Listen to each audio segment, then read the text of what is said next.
Hello children, welcome for today's biology class. So today we are going to study the concluding part of the chapter respiration in plants. The topics going to be covered are respiratory balance sheet, amphibolic pathway and respiratory quotient. Now let us go inside the chapter. The respiratory balance sheet.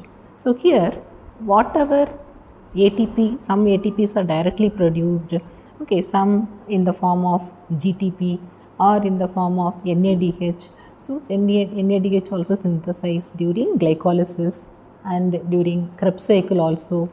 They undergo during oxidative phosphorylation and ultimately it results in the production of ATP. So the glycolysis, TCA cycle and ETS pathway all are in a sequential manner and it results in the production of ATP. So here during glycolysis directly 2 ATPs are produced and through NADH 6. 2 multiplied by 3, each NADH it produces 3 ATP, 2 multiplied by 3 equal to 6. During pyruvate oxidation, do you remember acetyl-CoA formation? So during that time 2 NADH are produced and 2 multiplied by 3 equal to 6. And directly in the form of GTP, 2 ATPs are produced and 6 NADH means 6 multiplied by 3, 6 3s are 18. And remember FADH2 it can produce only 2 molecules of ATP. So 2 multiplied by 2 equal to 4. So together 38 molecules of ATP is produced. Okay, so when it has to occur, all it has to occur in a sequential manner. Okay children, you remember this balance sheet, sometimes it can be asked in 3-mark questions.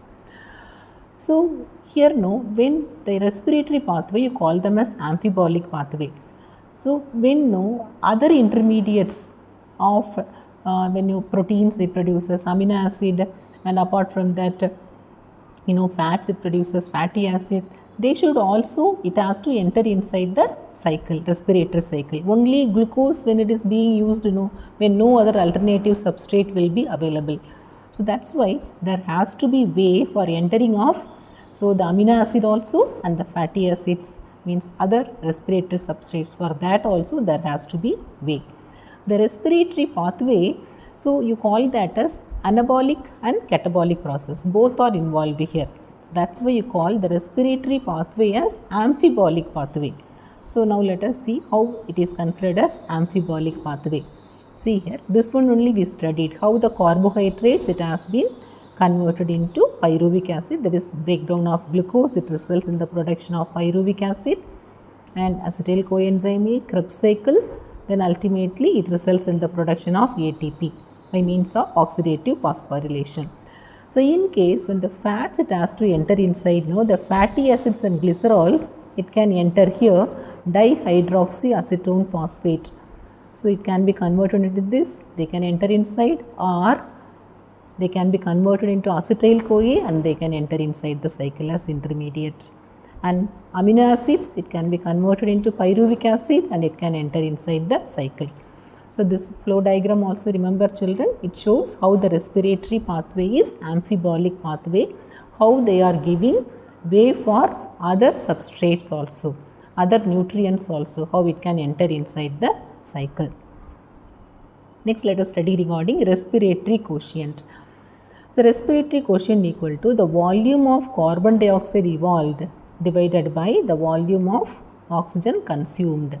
It results in respiratory quotient or respiratory ratio. The respiratory quotient, it depends upon the type of respiratory substrate used during respiration. When carbohydrates are used as substrate, they are completely oxidized and the respiratory quotient will be 1. Okay, and when we observe the proteins and you see here, it is for glucose 6 divided by 6 carbon dioxide molecules and 6 oxygen, 6 divided by 6 equal to 1. Respiratory quotient for carbohydrate it is 1. When fats are used, the respiratory quotient is less than 1. Why? Because the oxygen used is more comparing to the carbon dioxide released. That's why carbon dioxide 102 molecule divided by 145 equal to 0.7. The same way proteins also the respiratory quotient is 0.9. So only for carbohydrate is the respiratory quotient, it is higher, it is 1. For fats it is less than 1, that is for 0.7 here we have derived, and for proteins it is about 0.9. Okay children, so this is important for 2 more questions. So what is respiratory quotient and what is the respiratory quotient for carbohydrate, fats, proteins, like that it can be asked in your exams. Okay children, study thoroughly and you just practice all the flow diagrams, because lot of flow diagrams are there in this chapter. So glycolysis, Krebs cycle and amphibolic pathway. If you practice these flow diagrams, that much is enough. You can write thoroughly in your exams. Okay children, we'll meet in the next class. Thank you.